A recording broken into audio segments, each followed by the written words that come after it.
तूफान भयानक था।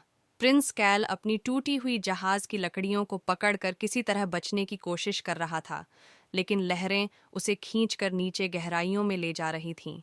उसकी सांसें भारी हो गईं, शरीर थकने लगा, वो डूब रहा था। और तभी अंधेरे में वो दिखाई दी, समंदर की हरे नीले रंग की चमकती आंखें, पानी में तैरते चांदी जैसे बाल। वो कोई लड़की नहीं थी, वो एक जल परी थी।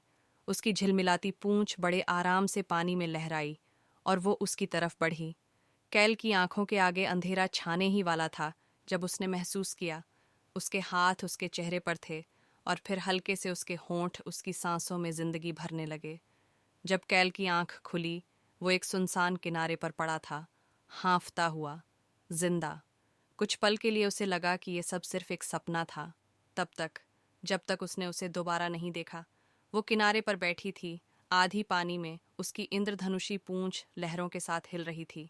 उसकी आंखों में अजीब सा सवाल था, जैसे वो समझने की कोशिश कर रही हो कि उसने उसे बचाकर सही किया या नहीं।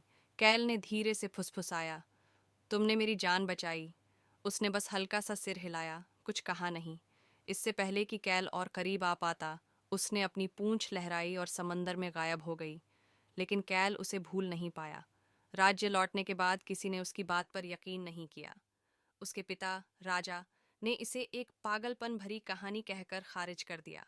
लेकिन कैल को पता था वो असली थी और उसे फिर से ढूंढना होगा। रात दर रात वो समंदर किनारे लौटता, उसकी आवाज देकर उसे बुलाता। हफ्ते बीत गए और जब उम्मीद लगभग खत्म होने वाली थी, वो फिर आई। उसका नाम था एरिस। वो सतर्क थी, लेकिन जिज्ञासु भी। एक इंसान को डूबने से बचाकर उसने एक भूल की थी, या कोई नई शुरुआत। धीरे धीरे उनकी दुनिया एक दूसरे में घुलने लगी। उसने कैल को समंदर के अनछुए रहस्यों के बारे में बताया, चमकते हुए समुद्री बागानों को दिखाया और एक प्राचीन श्राप के बारे में चेतावनी दी। कोई भी जलपरी किसी इंसान से प्यार नहीं कर सकती, बिना अंजाम भुगते। लेकिन प्यार को कभी चेतावनियों की परवाह नहीं होती। जितना ज्यादा वो साथ रहे, उतना ही मुश्किल हुआ एक दूसरे से दूर जाना।